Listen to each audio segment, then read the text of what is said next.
One of the most important artistic treasures that Italy possesses, an integral part of its beauty and identity, is Michelangelo's Last Judgment.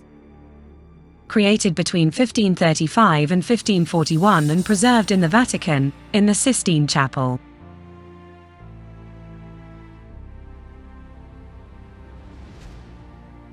It is a magnificent fresco, densely populated with figures, concepts and symbols, arranged in a swirling succession. At the feet of Christ the Judge, angels blow the trumpets of the Revelation. We witness the resurrection of bodies, the ascent to heaven of the righteous, and the fall of the damned to hell.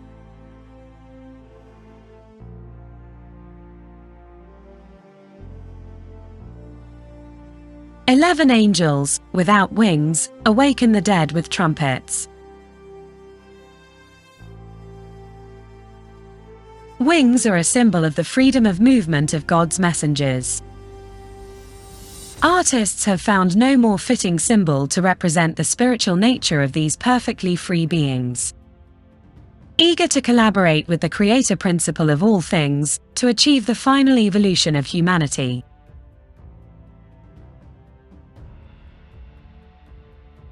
Michelangelo preferred to abandon this convention, and depicted them anthropomorphically and apterally, as was the case until the 4th century. He thus exalts the value of the human body, with which God himself clothed his Son in the Incarnation, highlighting how matter, if pushed to goodness through the help of the Spirit, can be lofty and contemplative.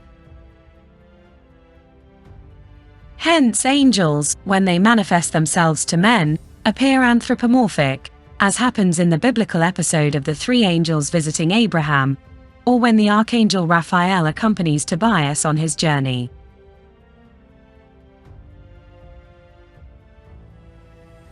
Wings on feet were also a symbol of Mercury, who in classical mythology was a messenger of the gods, just as angels, from the Greek angelos, are of God.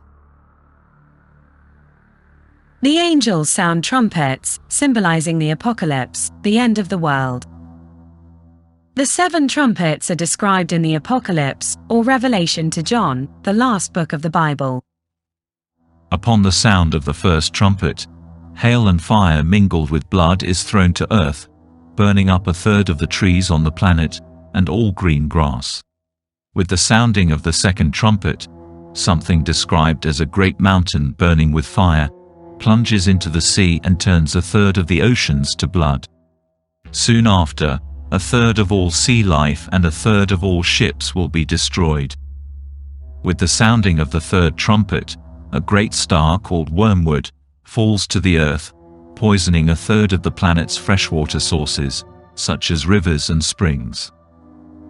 The 4th trumpet causes the sun and moon to be obscured. The 5th trumpet calls up huge flocks of locusts attacking mankind.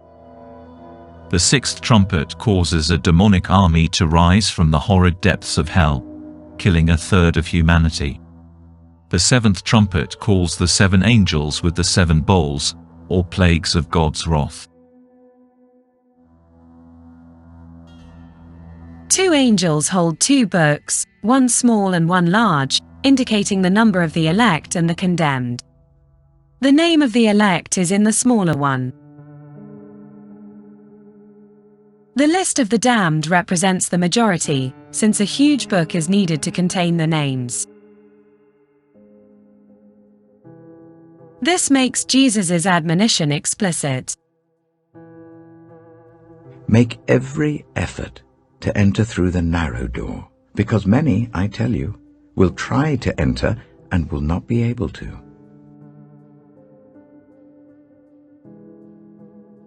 Beneath the figures of the angels, one glimpses a fiery and gloomy cave, from which 2 brutal and hideous beings emerge. This is the infernal cavern, from which one passes to plunge into the realm of eternal damnation. The cave is located directly behind an altar. According to proxemics codes, this position is symbolic of the sign of the devil and the Antichrist within the Church, before the end of time. To the left of this cave, a heath extends, symbolizing bodily death. From underground come numerous figures, icons of corpses or skeletons recovering their bodies, destined, together with the spirit, for eternal enjoyment or eternal torment.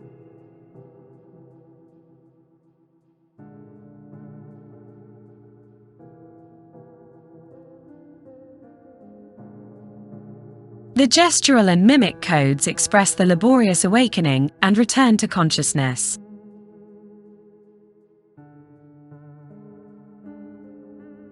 Sometimes the risen appear during metamorphosis, which transforms them from skeletons back into living beings. This time provided with an immortal body, in an eternal life of joy or pain, according to their merits or demerits. It is the metaphor of a new birth, with bodies coming to light, emerging from the womb of the earth, which received them in anticipation of the coming of Jesus at the end of time, to establish the kingdom of God.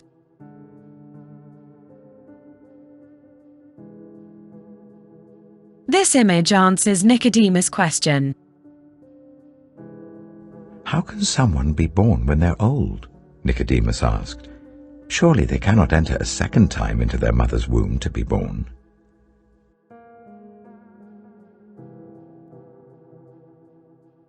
On the right above, two bodies are disputed between angels and devils. One of the two bodies is held by the legs by an angel, while a devil pulls him by the hair to lead him into the underworld. To restrain him, a devil's hand has tied a snake to his ankles, while the angel lifts him up. These characters are the synecdoche of humanity, that repented a life of misdeeds at the last moment of its existence, avoiding damnation. Demons demand their bodies, considering the deeds committed. But the angels know that they will not become victims of horror, thanks to repentance in the last remnant of their wicked existence. This image highlights the principle made explicit by Jesus in the parable of the vineyard workers. Take your pay and go. I want to give the one who was hired last the same as I gave you. Don't I have the right to do what I want with my own money? Or are you envious because I'm generous? So the last will be first, and the first will be last. On the far left below, among the resurgents, we see a bearded man, an icon of Michelangelo, gazing in wonderment at a man with his head covered, an icon of Dante.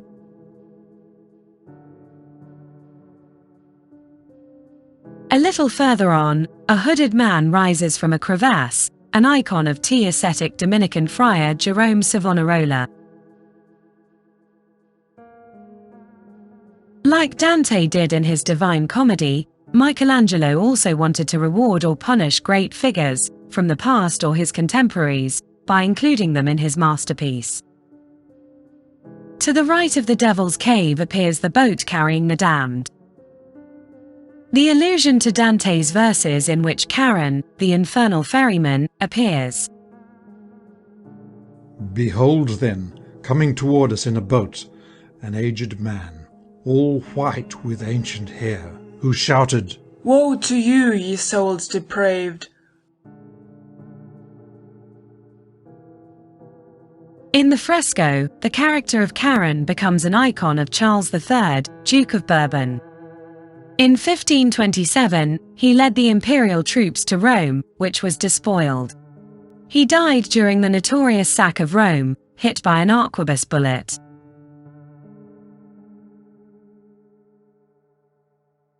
Charon ferries evil souls to Menos, the infernal judge, also an allusion to the demonic figure in the Divine Comedy. There Minos stands in horrid guise and snarls. Inside the entrance he examines sins, judges, and as he girds himself, commits.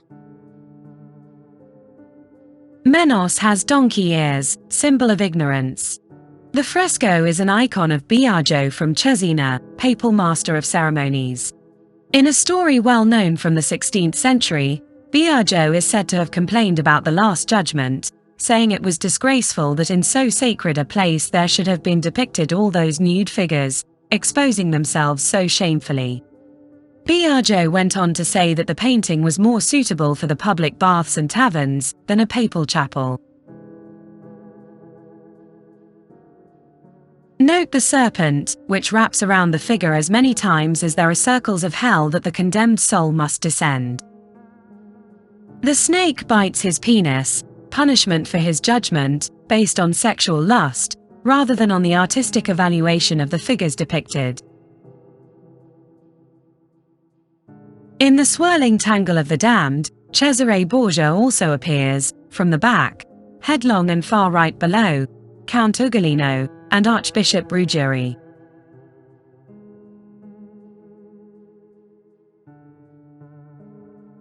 Behind Menos, the demon with eyes pierced out of their sockets, is an icon of Pierluigi Farnese, son of Pope Paul III, already judged as a violent sodomite, having caused the death of a young cleric.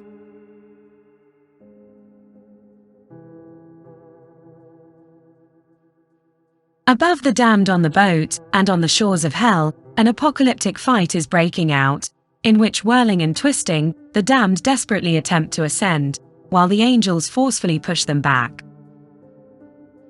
Down below, the demons drag them towards their hideous destiny.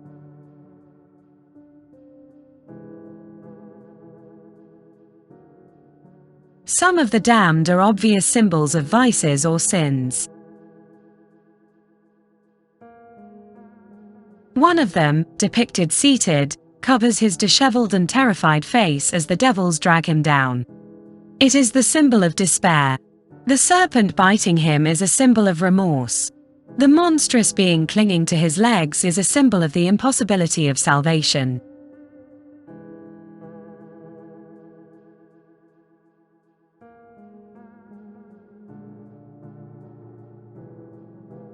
The upside-down man, with a bag of money and 2 keys hanging from his cloak, is a symbol of greed. The damned man clawed by demons by the testicles is a symbol of lust.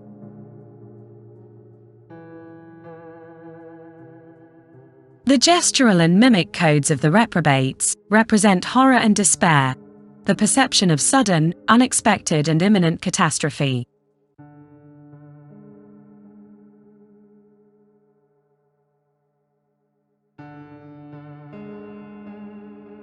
Those of demons, such as the greedy lust for capture, or the perverse desire to make the damned suffer. But also the expression of the grotesque, obscene and caricatured aspect of evil.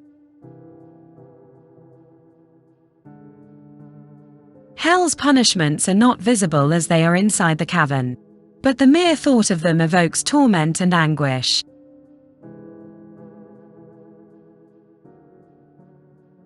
In antithesis to the damned who plunge into eternal and conscious annihilation, into the blind alley of all becoming, on the opposite side hosts of the blessed amazed but happy, confused but serene, ascend towards the dimension of continuous joyful flow.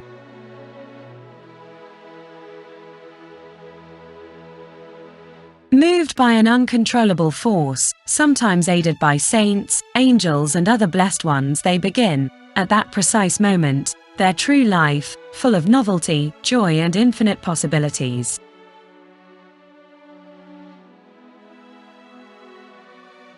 The entire composition revolves around the magnificent figure of Jesus, in the height of his glory, during the Second Coming.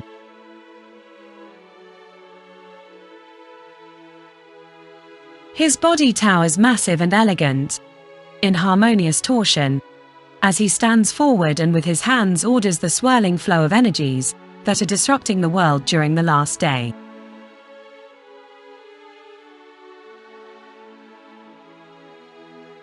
The mimic codes are symbolic of his imperturbable justice, which merely allows events to follow their immutable course, releasing the energy that draws the elect towards the light and the reprobate towards darkness, just as it did while they were alive and chose to be sons of light or darkness.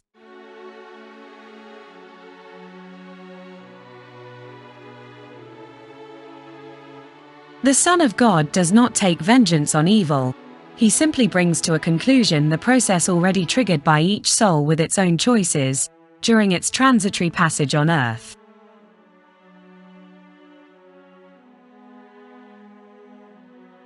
Next to him, the Virgin turns her head, waiting for divine justice to be accomplished. Her gestural and mimic codes are symbolic of the fact that from this moment on, as history and time have ended, her function as mediator between men and God, and his intercession no longer has any reason to exist. From this moment begins the new era, in which those who love God will enjoy eternal bliss, and will no longer need his help to save themselves from evil, which no longer exists. And they will be able to relate to God directly, contemplating his image. Gathered around Christ is a crowd of apostles, prophets, patriarchs, sibyls, martyrs, virgins and saints. All around they form a double swirling crown of bodies.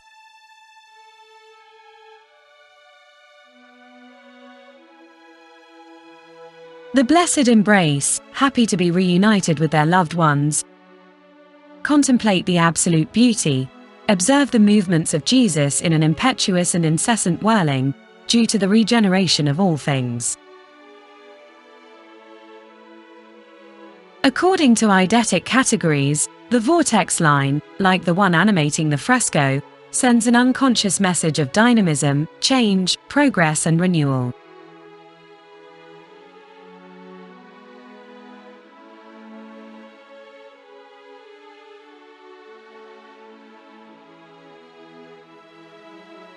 Many of the saints surrounding the icon of Christ are identifiable by their symbols.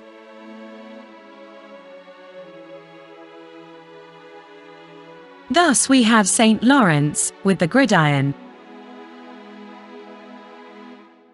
and Saint Bartholomew, with the skin that was flayed off during his martyrdom. Bartholomew is also an icon of Aretino, poet and writer, while the deformed, drooping face is an icon of Michelangelo himself.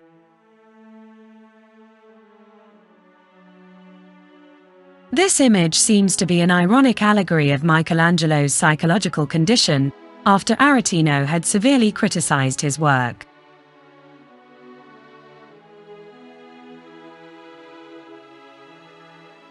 To the right of Christ we see Saint Andrew, whose symbol is the cross he bears, and Saint John the Baptist, with the symbol of the camel skin cloak. The symbol of Saint Peter is the keys of paradise that are returned to Christ, for they will no longer serve, from then on, to open and close the gates of heaven.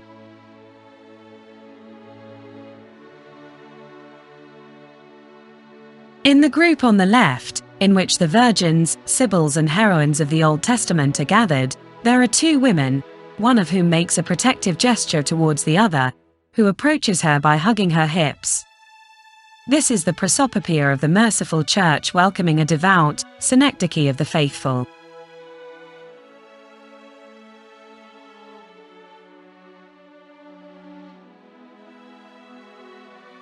On the far right, a mighty man holds a cross. This is the icon of Simon of Cyrene, who helped Christ on the way to Calvary. Or of Dismas, the penitent thief, also known as the good thief. Some scholars have seen in this depiction a symbol of humanity, burdened by its sorrows and the trials necessary to follow Jesus. Below him appears Saint Sebastian, holding his symbol, the arrows of his martyrdom.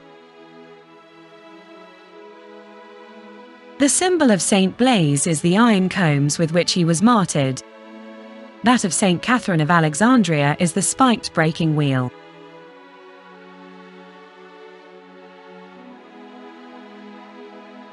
Saint Philip has the symbol of the cross, and Simon the Zealot, of the saw.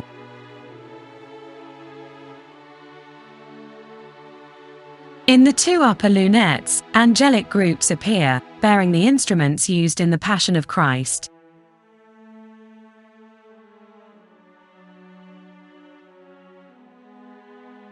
They are the cross, the crown of thorns, the nails, the flagellation column,